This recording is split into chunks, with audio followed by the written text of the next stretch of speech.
துரோகம் திரு கருணாநிதி அவர்கள் எதற்காக விட்டு கொடுத்தார்? அவருடைய குடும்ப சொத்து, திமுகவுடைய குடும்ப சொத்து அப்போருந்து பெங்களூரை சுற்றியே பதுக்கி வைக்கப்பட்டுள்ளது. ஸோ அந்த சொத்துக்களை காப்பாற்றுவதற்காக அவர் எப்பயுமே திமுகவும் திமுக தலைவர் கருணாநிதியும் அவர்கள் குடும்பம் கர்நாடகாவில் ரொம்ப இணக்கமாக போவாங்க.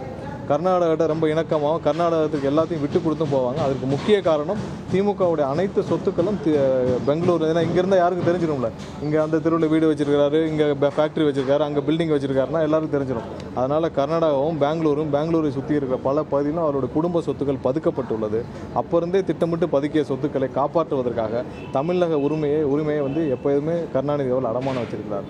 எல்லா நேரங்களிலும் துரைமுருகன் அவர்களுக்கு மறந்துருச்சா? 1998 அப்போ இருந்த 4 மாநிலங்களும் சேர்ந்து அப்போ காவேரி ஆணையம் அமைப்பதற்கான கூட்டம் நடைபெறுச்சு. அப்போ காவேரி நடுவர் மன்றம் போடும் உத்தரவை கர்நாடகம் கேட்காத பட்சத்தில் பிரதமர் தலைவரான காவேரி ஆணையமே மொத்தமாக கர்நாடக அனைத்து அணைகளையும் கண்ட்ரோல் பண்ணணும்னு சொல்லி ஒரு ஷரத்து இருந்துச்சு.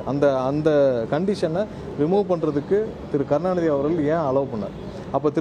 அப்போ அம்மையார் புரட்சித் தலைவர் ஜெயலலிதா அவர்களே சொன்னாங்க, காவேரி ஆணையம் ஒரு பல்லு இல்லாத ஆணையம், இந்த கண்டிஷன் எடுத்த பிறகு அது பல்லு இல்லாத ஆணையம்னு சொன்னாங்க. எதற்காக அந்த கண்டிஷன் எடுத்தார்? அந்த கண்டிஷன் அப்போ அவருடைய கண்ட்ரோலில் முழுசாக இருந்துச்சு. அவர் சப்போர்ட்டில் இருக்கிற ஒன்றிய அரசு இருந்துச்சு, அவர் சப்போர்ட்டில் இருக்கிற அவருடைய அரசு இங்கே இருந்துச்சு.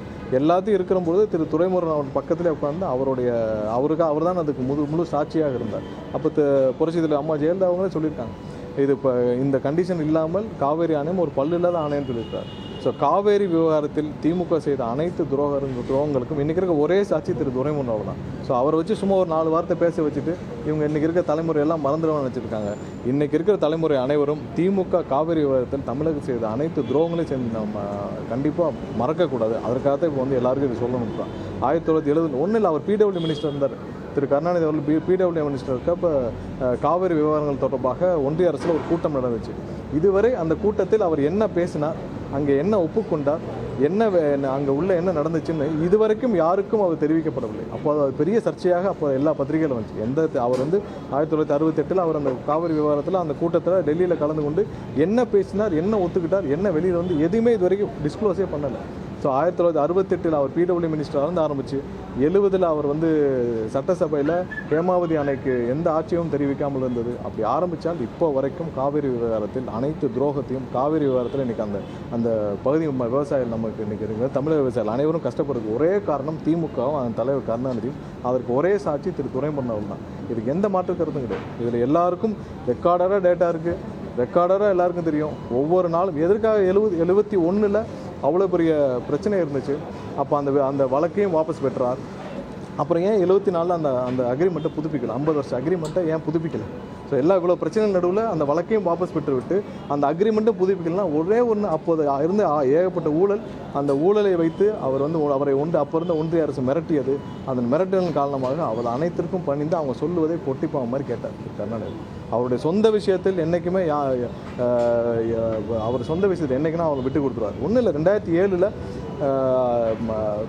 அது நமக்கு அந்த தீர்ப்பு வந்துச்சு. காவிரி விவகாரத்தில் காவிரி ஆணையம் அமைக்கிறதுக்கான தீர்ப்பு வந்துச்சு. கெசட்லேயும் வெளியிடல. 2009 அவங்க போய் சண்டை போட்டு ஆர் ராஜா அவர்களுக்கு மந்திரி பதவி கொடுக்கறதுக்கு முன்னாடி தலைகீழாக நின்று போய் டெல்லியில் போய் உட்காந்து 2 நாட்கள் எதுவுமே சாப்பிடாமல் திரும்ப எங்களுக்கு சரியாக மரியாதையாக பேசவில்லைன்னு சொல்லிட்டு கோச்சிட்டு வந்தவர் தானே. இதே மாதிரி காவிரி விவகாரத்தில் 2007 போய் எங்களுக்கு கெசட்டில் நீங்கள் பப்ளிஷ் பண்ணலன்னா, நாங்கள் எங்களை மரியாதை நடத்தலைன்னா அப்படின்னு கோச்சிட்டு வந்துட்டு வந்தானே. ஸோ அது அமைச்சர் தரலன்னொன்னே 2 நாள் போய் உட்காந்து அப்படியே பயங்கரமாக அழுது திரு கருணாநிதி அவர் 2 நாள் நடந்த நாடகமெல்லாம் தெரியும். காங்கிரஸில் யாருமே அப்புறம் அவர் கூப்பிட்டு பேசக்கூட இல்லை. பேசலன்னொன்னே திரும்ப கோவிச்சிட்டு வந்துட்டார். ராஜா அவர்களுக்கு மந்திரி பதவி கொடுக்க வேண்டும் என்று தலைகீழாக நின்று போராடி அப்போ வாங்க அவ்வளோ கஷ்டப்பட்டார்ல. அதேமாதிரி என்னைக்கா காவேரிக்கு பேசியிருக்காரு தான்.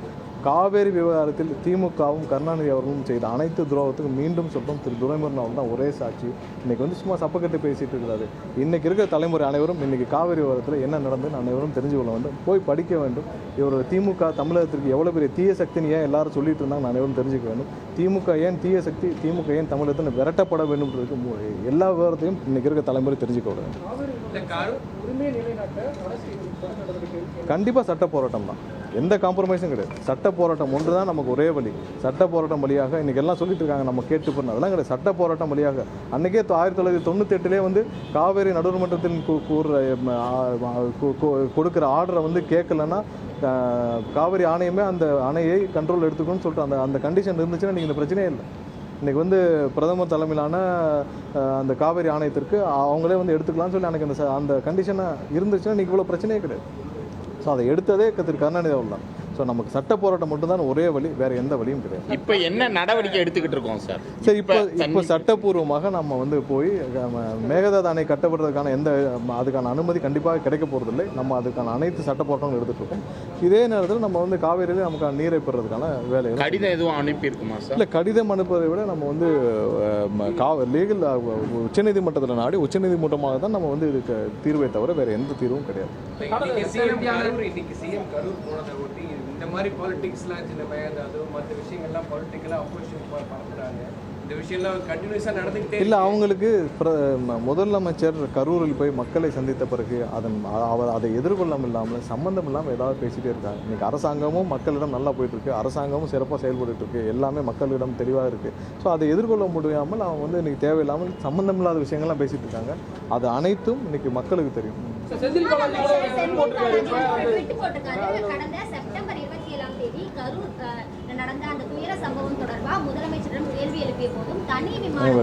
கரூர் விவகாரத்தில் அன்றைக்கி என்ன நடந்துச்சுன்னு எல்லாருக்குமே தெரியும்.